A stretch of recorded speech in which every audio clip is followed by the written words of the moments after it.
একদিন এক সিংহ বন জঙ্গলের মধ্যে বিশ্রাম নিচ্ছিল। হঠাৎ এক ছোট্ট ইঁদুর সেখানে খেলতেছিল।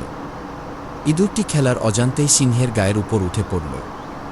সিংহ রেগে গর্জন দিয়ে ইঁদুরটিকে থাবায় ধরে ফেলল।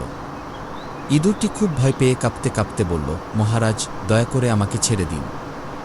একদিন আমি আপনার উপকারে আসব। সিংহ হেসে বলল, তুই এত ছোট, আমার উপকার করবি?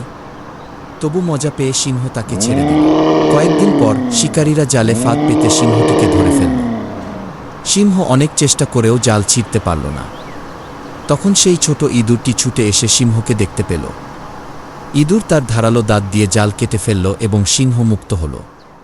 সিংহ খুশি হয়ে বলল, তুই সত্যিই আমার উপকার করলি। আমি ভুল বুঝেছিলাম। ধন্যবাদ ছোট বন্ধু। শিক্ষা: ছোট ও দুর্বল মনে হলেও কাউকে অবহেলা করা উচিত নয়।